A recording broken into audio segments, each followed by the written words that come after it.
Ustaz? Apa kata Ustaz? Apa kata Ustaz?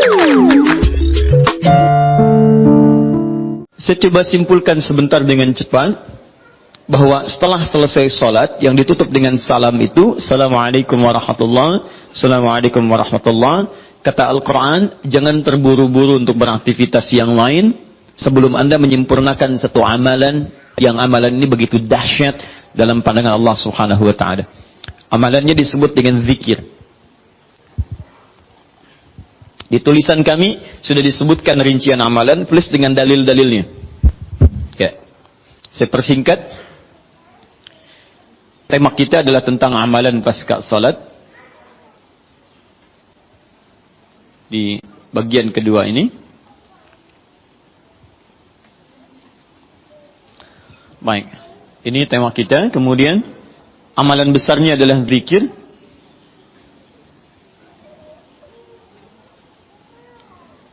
Dalilnya di Quran surah keempat An-Nisa ayat 103. Ini tema besar kita. فَإِذَا قَضَيْتُمُ الصَّلَاةَ فَاذْكُرُوا اللَّهَ. Fokus. Maka jika Anda telah tuntas mengerjakan salat, segeralah berzikir kepada Allah Subhanahu wa taala. Ingat, amalan pasca salat yang diutamakan apa? Zikir. Saya mau tunjukkan pada Anda satu hal yang sangat mendesak. Kenapa amalan ini begitu sangat ditekankan oleh Al-Quran? Bahkan saking ditekankannya, kata Allah, perhatikan kalimatnya. Qiyaman. Baik itu sambil berdiri. Wa qu'udan. Ataupun Anda punya kesempatan lebih lenggang duduk. Wa 'ala junubikum. Atau bahkan dalam keadaan Anda sedang payah pun untuk duduk atau bahkan berdiri, boleh sambil berbaring. Perhatikan, saking pentingnya amalan zikir ini, itu Al-Quran seakan menghadirkan semua situasi untuk menggunakan amalan ini. Ya. Bukan tidak ingin menoleransi, tapi ada sesuatu yang penting di sini. Saking pentingnya seakan-akan kalau dalam bahasa yang lain, tolong jangan tinggalkan ini. Ya. Kalau Anda memang buru-buru, harus langsung bangkit pasca sholat. Ada yang bahkan setelah salam subuh, Assalamualaikum, Assalamualaikum. Saya harus kejar ke tempat pekerjaan, langsung mau berangkat. Nah, terburu-burunya Anda untuk mengejar pekerjaan itu tidak menghalangi Anda untuk berzikir. Kalau bisa sambil jalan pun zikir aja. Ayo, lakukan. Kerjakan amalannya. Kalau Anda senggang, duduk dengan tenang. Lakukan. Kalau amalan ini tidak penting, mustahil Anda diminta untuk mengerjakannya, sekalipun dalam pekerjaan yang sifatnya darurat Anda mesti lakukan. Paham sampai sini? Baik. Nah, nanti kita akan lihat apa rahasianya amalan-amalan ini, zikir ini. Kemudian kita nanti akan urutkan seperti pertemuan lalu telah saya turunkan beberapa bagian-bagiannya. Nanti kita akan gali apa esensi dan rahasia di balik kalimat-kalimat zikir yang kita sampaikan itu. Baik, saya percepat. Zikir seperti pertemuan lalu adalah setiap aktivitas yang mampu mengingatkan dan mendekatkan kita dengan Allah Subhanahu wa taala. Jadi ada dua nih. Satu ingat, kedua dekat. Awas, ini selalu menyatu, terkait berkelindan, tidak akan pernah berpisah. Di orang yang ingat Allah, pasti memiliki kedekatan dengan Allah. Jelas ya? Baik, jadi kalau cuma ingat tidak membuat dia dekat, ini bermasalah. Ketika seseorang ingat pada Allah, hubungannya menjadi dekat dengan Allah. Ketika menjadi dekat, maka dia akan dipelihara oleh Allah Subhanahu wa taala. Dipelihara dari maksiat dan segala yang menyulitkan dia dalam kehidupannya. Makanya mustahil ada orang berzikir tapi berbuat maksiat kepada Allah. Apa nih? Mereknya Akhir TV. Jangan, itu bir. Oh, pakai bismillah dulu lah, mungkin berkurang dosanya dikit. Enggak bisa. Jadi tidak akan bersanding taat dengan maksiat. Anda ingat Allah, mustahil berbuat maksiat. Ya, maaf, seorang karyawan yang ingat Allah tidak akan bermaksiat dalam pekerjaannya. Seorang ibu istri yang ingat Allah tidak akan bermaksiat dalam rumah tangganya. Seorang anak yang ingat Allah tidak akan pernah bermaksiat dalam kehidupannya. Maka dari itu, nanti kita akan lihat puncak zikir, apakah hanya dalam pasca salat saja atau dalam aktivitas yang lainnya. Maka yang pertama, ini akan membantu mengingatkan dia kepada Allah. Yang kedua, membuat hubungannya dekat dengan Allah Subhanahu wa taala. Nah, amalan ini ada setidaknya 6-7 amalan. Hari ini saya janjikan untuk mengurutkan amalan-amalan ini. Ya, saya ingin tes dulu apakah Bapak Ibu masih ingat atau tidak. Satu apa? Istighfar. Istighfar. Saya tuliskan satu. istighfar. Apa dalilnya? Cepat saja, kalau tidak tahu katakan apa? Allahu a'lam. Baik, masih ingat? Saya sebutkan kemarin hadis Nabi di riwayat Muslim nomor hadis 591. Masih ingat? Baik, ini ada istighfar. Baik, yang kedua apa? Allahu a'lam. Enggak ada, Bu. Allahu a'lam. Baik. Assalamualaikum warahmatullahi wabarakatuh. Assalamualaikum warahmatullahi wabarakatuh. Astagfirullah, astagfirullah, astagfirullah. Allahu a'lam, Allahu a'lam. Enggak ada. Baik. Baik, kita lihat ini istighfar atau masuk kepada kalimat thayyibah. Dalilnya Quran surah keempat ayat 103, kan? Kemudian yang kedua, bisa juga bacaan Al-Quran. Bacaan Al-Quran. Baik, Quran surah ke-15, dalilnya ayat ke-9. Ya inna nahnu nazzalna dzikra. Kami telah turunkan Al-Quran sebagai zikir. Jadi kalau Anda baca Al-Quran, itu Anda sedang berzikir. Kemudian bisa juga hafalan Al-Quran. Anda menghafal misalnya. Baik. Misal Anda tidak membaca, tapi selesai sholat Anda membacakan ayat-ayat Quran sebagai hafalan. Ada ayat kursi misalnya, ada 3 surah yang terakhir, ada kemudian ayat pertama sampai 5 misalnya, Al-Baqarah, ya ada ayat-ayat yang lainnya, hafalan misalnya. Begitu Anda bacakan, Anda sedang berzikir. Dalilnya Quran surah ke-54, ayat 17, ayat ke-22, ayat 32, ayat ke-40.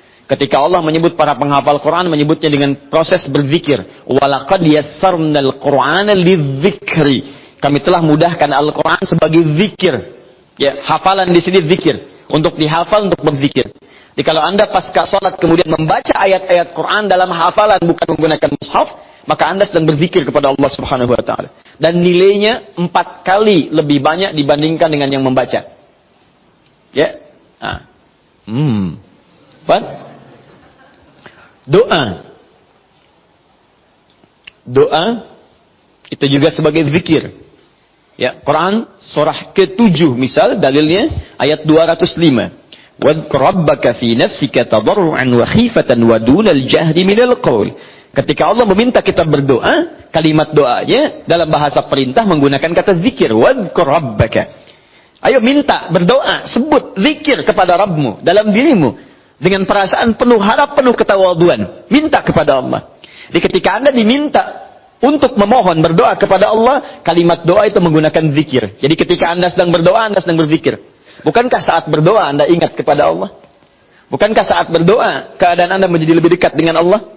Nanti kita akan lihat doa apa yang biasa dibaca Nabi pasca sholat, dan seperti apa cara memohonnya. Ada rahasianya.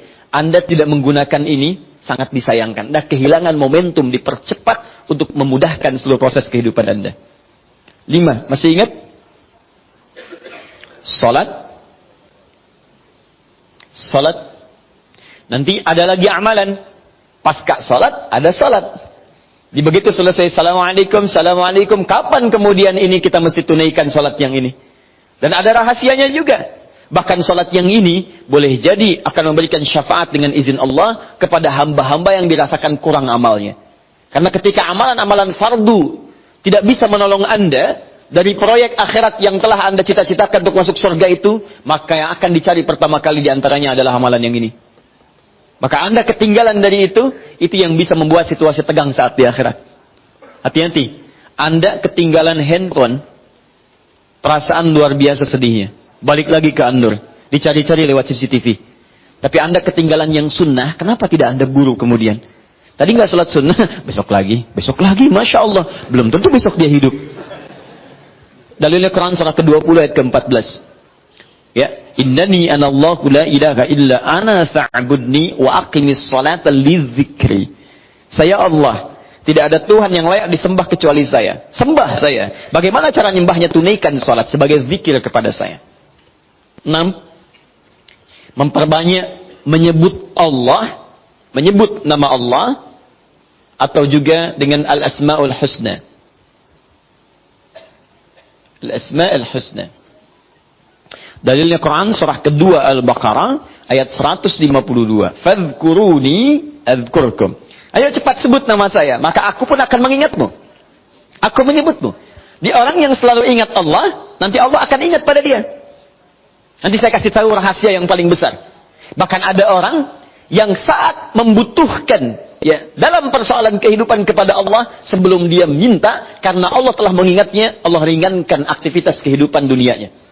Dia bukan nggak punya masalah, jadi kayaknya nggak kelihatan punya masalah, cuman setiap akan mengalami masalah diringankan oleh Allah sehingga seakan-akan nggak punya masalah.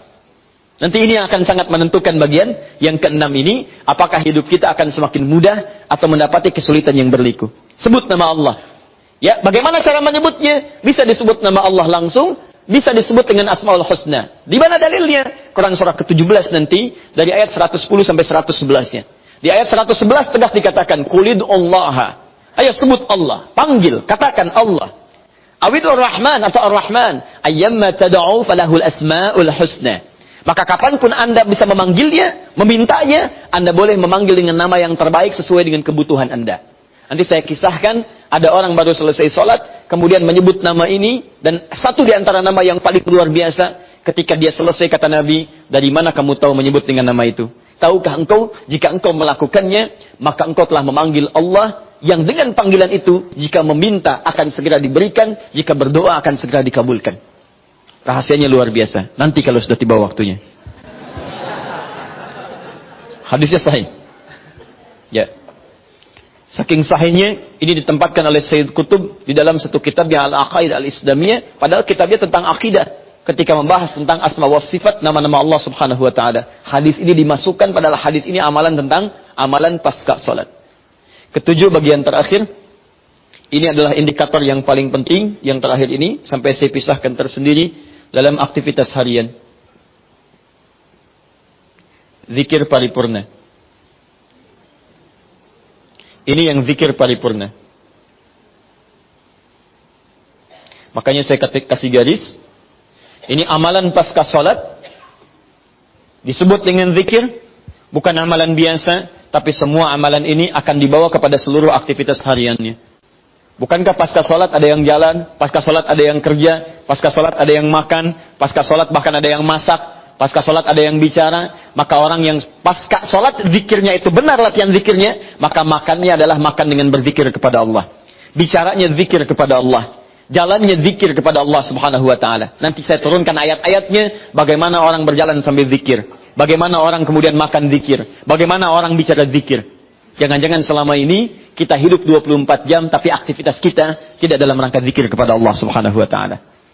Nah, dalilnya Quran, surah ketiga Ali Imran, ayat 190 sampai 191. Inna fi khalqis samawati wal ardi wa ikhtilafil laili wan nahari la ayatin liulil. Siapa ulul albab itu? Ayat selanjutnya. Alladzina yadhkurunallaha. Mereka itu orang-orang yang senantiasa zikir pada Allah subhanahu wa ta'ala. Qiyaman. Dalam keadaan dia berdiri. Wa qu'udan. Ataupun dia duduk. Wa ala junubihim. Atau bahkan sedang tidurnya. Tidurnya disebut sebagai zikir. Berdirinya disebut sebagai zikir. Duduknya disebut sebagai zikir. Dan ahli zikir ini adalah orang-orang yang akan dimuliakan bahkan oleh Allah ketika kembali ke akhirat nanti. Dan dipuji-puji oleh Allah subhanahu wa ta'ala. Tuh, apa kata Ustadz? Tuh, apa kata Ustaz?